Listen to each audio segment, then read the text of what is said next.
আসসালামু আলাইকুম। আজ হচ্ছে সোমবার। এখন বাজে হচ্ছে সকাল ৬টা ৫০। আজকে ১৪ই এপ্রিল। সবাইকে বাংলা নববর্ষের শুভেচ্ছা, শুভ নববর্ষ। তো আজকে আমাদের হচ্ছে নববর্ষের জন্য ইলিশ মাছ ভাজি করব, পেঁয়াজু ভাজি করব। তারপর হচ্ছে এখানে ডিম আলু সিদ্ধ দিয়েছি, ডিমটা সিদ্ধ হবে আর আলুটা ভর্তা করব। তার জন্য হচ্ছে এখানে শুকনো মরিচ ভেজে নিয়ে সেটা দিয়ে আলু ভর্তা করব। আশা করছি সবাই খুব ভালো আছেন। আলহামদুলিল্লাহ আমি খুব ভালো আছি। তো আজকে নববর্ষ কার কেমন কাটবে অবশ্যই জানাবেন। আজকে পহেলা বৈশাখ। পয়লা বৈশাখটা তো আসলে ওইভাবে সেলিব্রেশন করা হয় না কখনো। তো মনে হচ্ছিল যে না একটু কিছু করি।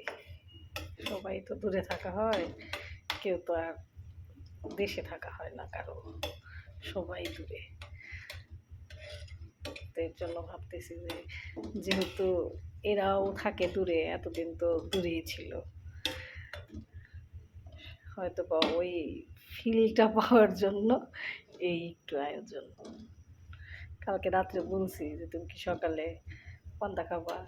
তুই পান্তা কেন? দেখলাম কেন, কালকে না পহেলা বৈশাখ। বলতেছে আচ্ছা ঠিক আছে, করতে চাইলে করতে পারো। তো সেইখান থেকেই শুরু। তো পহেলা বৈশাখটা হলে আসলে হয় কি, এই স্কুল লাইফ কলেজ লাইফটা খুব মিস করা হয়। স্কুল লাইফটা যেরকম ক্লাস 8 থেকে 10, তারপরে হচ্ছে আপনার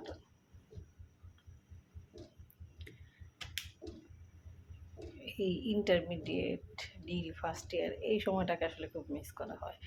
কারণ আমি যে সময় স্কুল কলেজে পড়ি, এসএসসি দেই, তারপরে হচ্ছে আপনার ইন্টারমিডিয়েট পরীক্ষা দেই, তখন তো ছিলাম আমরা হচ্ছে ঢাকার দোহার নবাবগঞ্জে, মানে নবাবগঞ্জে ছিলাম। তো ওই সময় নবাবগঞ্জটা আসলে খুব ফিল করি। মানে পয়লা বৈশাখ আসলে দেখা যায় যে পয়লা বৈশাখ আসলে স্কুলে প্রোগ্রাম হতো, কলেজে প্রোগ্রাম হতো, এখানে অ্যাটেন্ড করা হতো। ওই সময়টাকে আসলে খুব মিস করা হয়।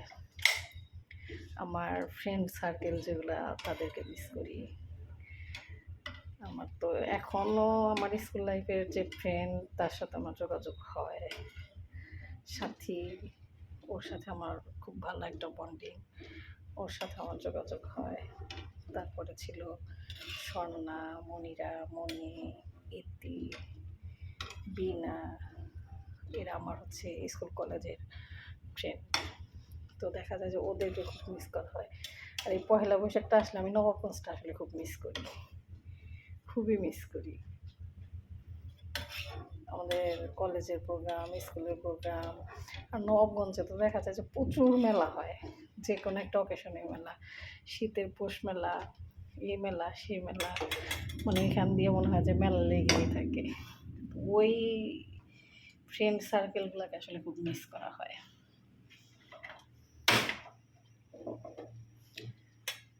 অনেক ফ্রেন্ডের নামও মনে নাই।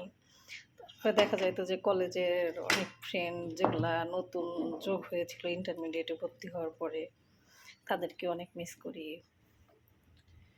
যেরকম আছে হচ্ছে লতা, তারপরে আমি তো দোহার নবাবগঞ্জ কলেজের স্টুডেন্ট ছিলাম। তো এখানে আমরা যখন ভর্তি হই, ওই সময় একটা ম্যানেজমেন্টের নতুন একটা টিচার জয়েন করে, ওনার নাম হচ্ছে সাজ্জাদ স্যার।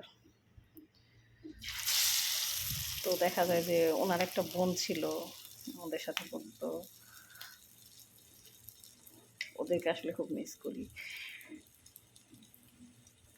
তারপরে ছিল আমাদের ওই কলেজেরই বাংলা ডিপার্টমেন্টের স্যার মুশারফ স্যার, ওনার মেয়ে ছিল। আমরা সবাই দেখা যেত যে একসাথেই প্রাইভেট পড়তাম। আমাদের সময় ছিল ওই কলেজে হচ্ছে মানবেন্দ্র স্যার, মানে মানবেন্দ্র দত্ত স্যার, উনি ছিল প্রিন্সিপাল। তারপরে রবীন্দ্রনাথ স্যার ছিল ইংলিশ টিচার, ওনার কাছে আমরা প্রাইভেট পড়তাম সবাই। মানে ওই সময়টাকে আসলে খুব মিস করি। পহেলা বৈশাখটা আসলে স্কুল কলেজ এই সময়টাকে আসলে খুব মিস করা হয়। তারপরে হচ্ছে আমাদের কলেজের সামনেই ছিল হচ্ছে টিউশনি পড়াতো মাসুদ স্যার, অ্যাকাউন্টিং পড়াতো, ওনার কাছে আমরা অ্যাকাউন্টিং পড়তাম। তারপরে হচ্ছে আবার এসএসসি লেভেলে পড়তাম হচ্ছে যে পূর্ণ মামার কাছে, মানে ওনাকে আমরা মামা বলতাম। আমরা যে বাসায় থাকতাম ওই বাসারই আশেপাশে পূর্ণ মামার কাছে হচ্ছে অ্যাকাউন্টিং করতাম। ওই সময় আমার সাথে ছিল দীপঙ্কর। দীপঙ্কর তো আমার এখনও খুব ভালো একটা ফ্রেন্ড। তারপর আমার এখানে একটা সিনিয়র ভাই ছিল নরেশ দা, ওনাকে তো খুব মিস করি মাঝে মধ্যে, উনি খুব ভালো একজন মানুষ। যাই হোক, আল্লাহ ওনাকে সুস্থ রাখুক। তারপরে ছিল হচ্ছে আমার একটা স্টুডেন্ট অন্তরা, ওনার মা, অন্তরার মা, উনিও খুব ভালো একজন মানুষ। দেখা যায় যে আমি কেন জানি ওদেরকে খুব মিস করি এই সময়টা আসলে। যাই হোক, এখন দেখা যায় যে সময়ের সাথে সাথে অনেক কিছু চেঞ্জ হয়।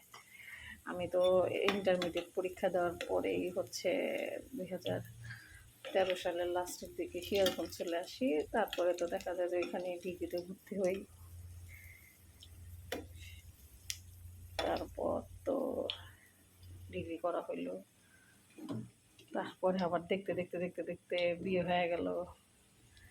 আবার একটা সময় বিয়ের পরে শ্বশুর বাড়ি, বাবার বাড়ি, এই সেই করতে করতে এখন তো দেশের বাহিরেই। আমি 24-এ মালয়েশিয়া আসি, আবার যাই, আবার আসি। তো এই তো এভাবে চলতেছে। ঠিক আছে, সবাই ভালো থাকবেন। সবাইকে নববর্ষের অনেক অনেক শুভেচ্ছা। প্রচণ্ড গরম বাংলাদেশে, যে বের হবেন সাবধানে বের হবেন, হাতে পানির বোতল নিয়ে বের হবেন, হাতে রুমাল রাখবেন।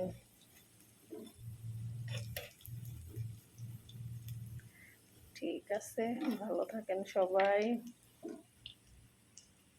ছাতা রাখবেন সাথে, সাথে যদি ব্যাগ থাকে ব্যাগে পানির বোতল, এগুলো সব রাখবেন হাতের কাছে। ঠিক আছে, সবাই সুস্থ থাকবেন, ভালো থাকবেন, নিজের খেয়াল রাখবেন, নিজের পরিবারের খেয়াল রাখবেন। ঠিক আছে, আল্লাহ হাফেজ।